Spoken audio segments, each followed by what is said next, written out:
그다음에 세 번째가 원래는 이제 아까 말했던 그 토지 노동 자본으로 친다면 이제 자본이겠죠. 그러니까 지금은 이제 아까 원래 토지 노동 자본이었는데 이제 아이디어다. 자본이 아이디어만 있어도 된다고 하지 않았습니까? 그래서 한번 여기서는 이제 어떤 그런 아이디어를 갖고 얘기해 보는 거예요. 상상력을 갖고 한번 얘기를 해보는 그런 시간을 잠깐 갖겠습니다. 지금 오늘 아침에 그 보도를 보면 죽은 돼지 심장과 간을 움직이게 했다 하는 보도가 나옵니다. 1년 전인데 1년 전에 죽은 돼지의 심장과 간을 움직였다는 거죠. 그러니까 심장과 간을 움직이게 했다 하면 이 돼지는 죽은 겁니까? 안 죽은 겁니까? 완전히 죽은 겁니까? 안 죽은 겁니까? 여기다 이제 근본적인 의문이 생기는 거예요. 그 죽음이란 뭐냐? 뭐 뇌가 살아난 건 아니지만 동물의 장기가 다시 살아났다. 그러니까 삶과 죽음의 경계에 대해서 새로운 관점이 필요한 것이죠.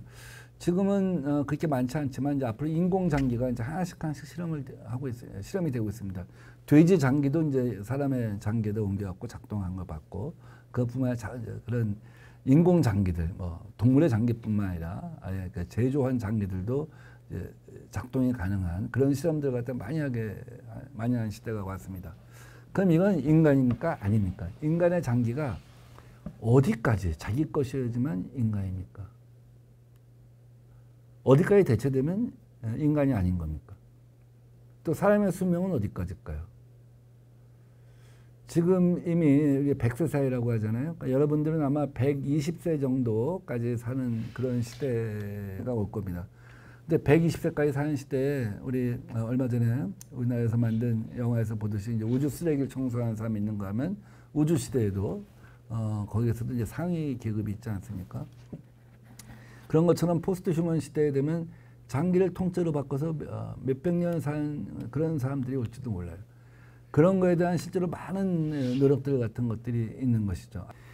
인간 유전자를 태어나자마자 지도를 갖다가 발급해 준다고 한다면, 그래서 그 사람이 병원을 다니면서 어떤 유전자를 가진 사람이 어떤 병에 걸린다 하는 데이터가 많이 쌓이게 되면 지금과 같은 불치병을 갖다가 정복한다든지 이런 것들이 굉장히 쉬워질 것이고, 미리 앞당겨서 이런 사람은 이런 병에 걸릴 수 있으니까 이러이러한 부분을 갖다가 미리 조치를 하는 그런 예방의학 같은 것이 가능해지지 않을까요? 아마 그런 시대가 곧 올 거라고 생각을 합니다. 만약에 지금 현재 고혈압이다 혹은 당뇨병이다 이런 것이 걸렸다고 한다면 미국 혹은 한국의 식품의약국에서 승인된 약을 의사 선생님이 자기가 이제 처방을 하는데 이것이 개별화되어 있지는 않아요. 민병도한테 맞는 혈압약 이런 식으로 개별화되어 있지는 않죠. 근데 그런 것들이 만약에 데이터가 쌓인다고 한다면 인간 수명에 있어서 또 건강에 있어서 굉장히 많은 변화가 올 겁니다. 여러분들은 아직 금융거래를 안 하지만 그전에는 은행이라는 게 있어서 은행에 가서 점포에 가서 돈을 찾고 송금을 하고 그랬습니다만 지금은 다 핸드폰으로 하죠. 그래서 은행은 사라지고 은행일은 남아있다. 은행일은 여전히 남아있을 수밖에 없죠. 송금을 한다든지 이런 일은. 뱅크는 사라지고 뱅킹만 남았다고 하거든요. 그러니까 기존의 금융의 통째로 바뀌어요.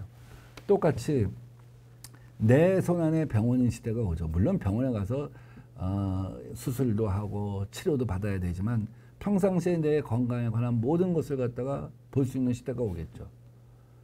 내가 잠을 자고 나면 전자매트에서 내 수면 기록을 갖다가 보여주고 내 디지털 안경이 내 눈에 대해서, 내 디지털 칫솔이 나의 몸의 구강 상태에 대해서, 내 디지털 옷들이, 혁대가, 신발이 나의 건강 상태에 대해서 다 내 핸드폰에 송신을 해주고 내 핸드폰은 또 그것을 갖다가 인공지능 닥터한테 보내서 그 결과 갖다 매일매일 받아보고 막 이런 시대가 오지 않을까.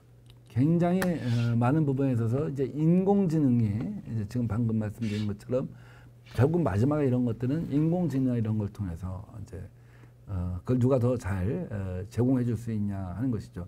4차 산업혁명 시대가 여러분들은 여러 가지를 배웠겠지만 거기에 모든 것에 보편화되어 있는 것은 인공지능입니다. 그 인공지능을 설계할 수 있는 인적 자본 같은 거, 그 아이디어 같은 것이 굉장히 중요하겠죠. 자동차, 공유차에 지나가면은, 무인 자동차가 지나가면 수없이 많은 정보를 갖다 제공받아야 돼요. 데이터를 주고받아야 돼요.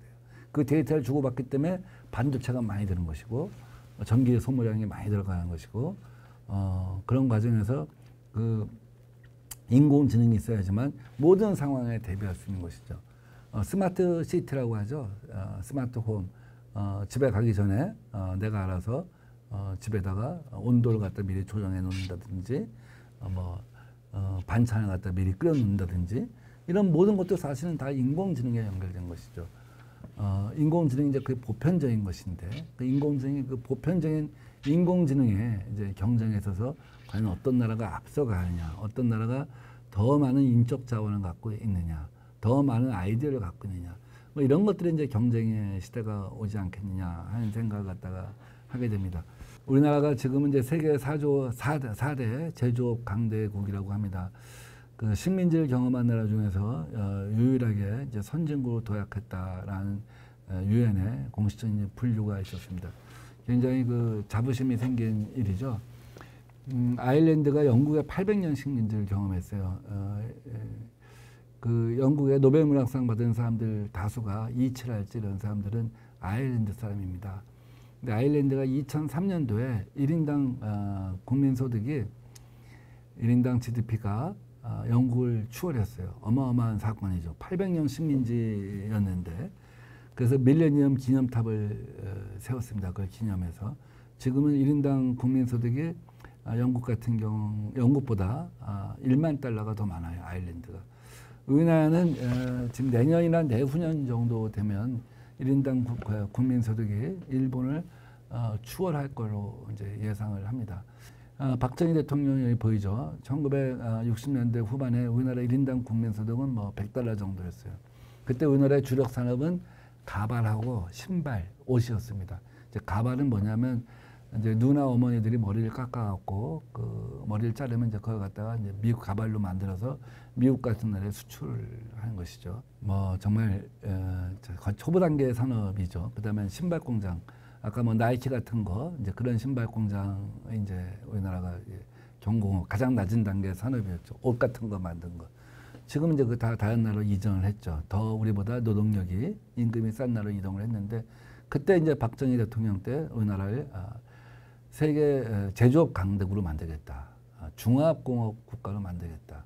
그래서 그때 이제 포스코 같은 거, 또 자동차, 포니 자동차 이런 걸 만들기 시작한 거죠. 이제 선진국에서 볼 때는 참 말이 안 되는 얘기를 한 거죠. 체급이 초등학생이 대학생들하고 경쟁하겠다 한 거였죠. 또 실제로 거기서 생산하는 제품이 사실은 뭐 미국이나 이런 데 가면 아무도 쳐다보지 않는 비웃음의 대상이었습니다. 그러나 지금 그 결과 우리나라는 지금 미국, 일본, 중국하고 미국, 일본, 중국, 독일, 한국 그래서 세계 4대, 5대 제조업 강대국이 된 것이죠. 1997년에 우리나라가 이제 IMF 위기를 맞습니다. 아마 여러분들 이제 규정을 들으셨을 텐데 그때 우리나라는 이제 파산된 나라예요. 망한 나라죠. 이제 망한 나라에서 미국이 하는 IT 강국이 되겠다. 그래서 첫째도 IT, 둘째도 IT, 셋째도 IT. 그렇게 해서 지난 20년 동안 우리나라가 일본보다 훨씬 빠른 성장을 할 수 있었던 것이죠. 노무현 대통령 때는 여러분들 자유무역협정 들어봤을 거예요. 우리나라 지금 영화가 드라마가 세계적으로 이제 인기를 얻고 있는데 그 당시에 우리나라는 스크린 쿼터라고 그래갖고 한국 영화가 요만큼은 상영돼야 한다. 미국 영화가 이만큼 들어오면 안 된다. 개봉관에서. 그런 스크린 쿼터제가 있었어요. 쿼터를 주는 거죠. 그래서 우리나라 영화를 보호하는 거였는데 그때 FTA가 되면 어떻게 되냐면 그 쿼터제가 없어지는 거예요. 그러면 할리우드 영화가 우리나라를 완전히 지배하지 않겠냐. 일본 영화가 우리나라를 다 지배하지 않겠냐. 이런 걱정을 했는데 무슨 소리냐. 우리나라는 지금까지 경쟁을 통해서 여기까지 왔다. 그래서 경쟁을 해야 한다. 이 주장을 해갖고 결국 자유무역협정을 맺은 겁니다. 이 자유무역협정을 맺은 결과 오늘 우리나라가 다시 한번 그 제조업 강국으로 더 발돋움할 수 있었고 다른 모든 분야에 있어서도 경쟁에서 우리가 이제 선두 자리에 갔다가 올라설 수 있는 그런 기반을 만든 것이죠. 그 다음에 이제 문재인 대통령 때는 아까 말씀드렸던 것처럼 디지털 뉴딜, 그린 뉴딜, 데이터가 이제 경제인 시대, 이제 이런 시대가 만들었다고 볼 수가 있는 것이죠. 그래서 제가 이 얘기를 하는 건 뭐냐면 미래를 앞당겨 쓰는 사람이 이긴다. 제가 국회의원 됐을 때 뭘 하고자 했냐 하면은 미래를 앞당기고 싶다고 했잖아요. 세계에서 미래가 가장 앞당겨 오는 나라를 갖다가 만들고 싶다고 했잖아요. 그러니까 과거에 우리나라가 이런 도약을 할 수 있었던 거는 그 당시에 우리나라 수준에 만족하지 않고 우리보다 앞선 나라가 했던 것을 갖다가 앞당겨서 끌어다가 쓴 겁니다. 혁신을 한 겁니다. 이런 혁신 성장이 결국 미래를 갖다가 앞당기는 것이다라는 그런 말씀을 드리고 싶습니다. 끊임없는 도전이 되어야 되는 것이죠.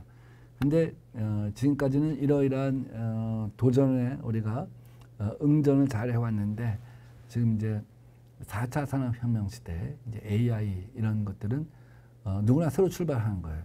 새로 오는 거는 경쟁이 똑같이 시작할 수가 있다는 거죠, 기반이. 과거 그 혁명은 우리가 몰랐던 거니까.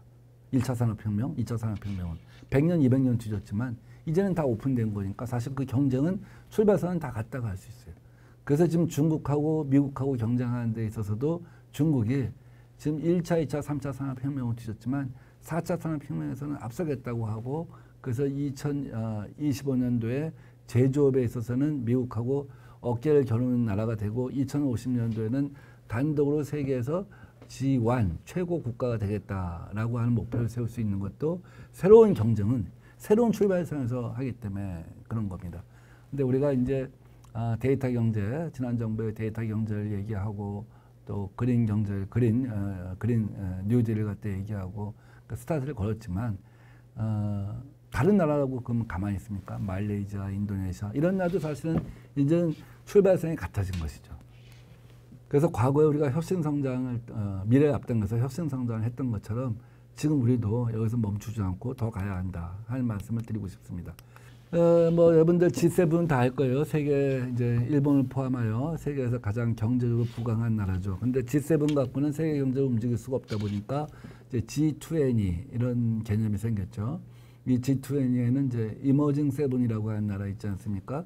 러시아랄지 브라질이랄지 인도네시아랄지 뭐 인도랄지 중국이랄지 이런 나라들이 E7이라고 할 수 있죠. E7을 포함해서 한국과 같은 경제 강국을 포함해서 이제 G20가 이제 전 세계 경제 문제에 관해서 같이 협의를 하는 그런 이제 구조가 세계적으로 만들어져 있죠. 근데 대선 때만 되면 과거에 뭐 우리나라가 G5 국가가 되겠다 하는 얘기들이 이제 가끔 나왔습니다. 그럴 수만 있다면 굉장히 좋겠죠. 근데 우리나라가 이제 과연 그렇게 될 것이냐 하는 것에 대해서는 저는 이제 조금 회의를 갖고 있어요. 왜 그러냐면 인구 구조가 아까 말씀드렸던 것처럼 인구 보너스가 아니라 인구 마이너스, 인구 오너스 불행하게도 인구 오너스에 있어요. 다른 나라들도 그런 경험을 했지만 출산율이 굉장히 낮아서 프랑스나 북유럽이나 이런 나라들은 그것을 어떤 형태로는 다 극복을 했어요. 미국 같은 경우는 적어도 인구가 줄어들지는 않는 구조예요. 인구를 갖다가 현상을 유지할 수 있는 구조입니다. 근데 우리나라는 이런 주요 국가 중에서 아주 드물게 인구가 급격히 감소되는 국가가 됐죠. 그래서 인구의 힘을 빌릴 수가 없어요. 그러다 보니까 저는 그 G7처럼 일정한 정도의 어떤 그 내수 소비 이런 것들도 있어야 되고 지속적인 노동 인구의 공급이 있어야 되는데 그게 안 되는 것이죠. 그럼 우리나라 지향이 어땠으면 좋겠냐? 제가 이제 해피세븐이라는 말을 갖다 만들어 봤어요. 해피세븐 여기 보면 주로 북유럽 국가죠. 노르웨이, 핀란드, 스웨덴, 덴마크, 네덜란드, 스위스 이런 나라들이에요. 인구는 한 500만 명에서 많으면 한 1000만 명 약간 넘고 그렇지만 이제 국민 소득은 굉장히 높고 또 사람들한테 행복하냐고 물어보면 행복 지수에서 가장 앞서가 있는 나라들. 제가 세계에서 미래가 가장 빨리 온 나라를 만들고 싶다고 했는데 어떻게 보면 세계에서 미래가 가장 따뜻하게 온 나라들이죠. 따뜻하게 온 나라죠. 행복한 나라. 복지국가, 공동체 국가라고 하는데 이런 나라를 갖다 목표로 우리가 갈 수밖에 없지 않냐. 그것이 어떻게 보면 국민 전체의 행복에도 도움이 되지 않겠냐 하는 생각을 해봅니다. 이미지니어가 되라. 영어로 하면 이제 이미진 아시죠? 상상한다고. 엔지니어는 이제 기술자이죠. 이미지니어가 되라. 이제 이게 무슨 말이냐면 제가 쭉 오늘 말씀드렸던 주제 중에 하나인데 그러니까 상상력, 창의력 이 얘기죠. 그러니까 디즈니 월드를 만든 사람이 맨 처음에 만들 때 이 지구상에 존재하지 않는 놀이동산을 만들어라 하는 것이 특명이었어요. 그래서 그 회사에서 정말 상상력과 창의력이 제일 뛰어나는 사람들과 기술력 제일 좋은 사람들을 갖다 모아서 이매지니어가 되어라 이런 얘기를 했어요. 너 당신들은 이매지니어라고. 우리 여기 중학생 기자 여러분이 계신데 여러분들은 그런 이매지니어가 됐으면 좋겠습니다. 여러분들이 뭐 반드시 이제 기자를 갖다가 소망하는 것은 아닐 거라고 봐요. 그러나 기자여도 마찬가지고 기자도 한편에서는 문제의식을 가져야 되고 한편에서는 정의감을 가져야 되지만 또 한편에서는 이매지니어가 되어야지만 세상을 선도할 수 있다고 보고 또 여러분 또래 많은 중학생들이 그런 이매지니어가 될 때만 우리나라가 세계에서 미래가 가장 빨리 온 나라 또 따뜻한 나라가 될 것이다. 이제 그러기 위해서는 제가 상상력, 창의력이 중요하다고 생각하는데 당신이 묻는 만큼 삶의 크기가 결정된다 하는 말로 오늘 강의를 끝내겠습니다. 당신이 어떤 질문을 하느냐 그거에 따라서 당신의 삶의 크기가 결정된다는 것이죠. 당신 질문이 오늘 아침부터 저녁까지 내가 어떤 아이스크림을 먹을 것인가 내가 무슨 게임을 할 것인가 그러면 그 삶의 크기가 거기서 결정된 것이고 내가 세상을 바꾸려면은 무엇이 필요한가 뭐 이런 생각을 해본다든지 혹은 우리 동네를 바꾸려면 우리 집안을 바꾸려면 내가 우리 친구와의 관계를 바꾸려면 바꾸는 것도 뭐 단순히 싸우지 않는 관계가 아니라 그 친구와의 관계가 보다 건설적이고 보다 생산적인 관계라고 한다면 또 어떤 친구를 만날 것인가 이런 질문을 갖다가 여러분들이 한다고 한다면 아마 여러분들의 삶의 크기가 하루하루씩 달라질 거예요. 지금 당신이 여러분들이 묻는 질문은 여러분들의 미래의 저축입니다. 그 질문이 더 강하고 높을수록 여러분의 삶의 크기는 더 커지고 여러분이 살고 있는 나라도 더 커질 겁니다.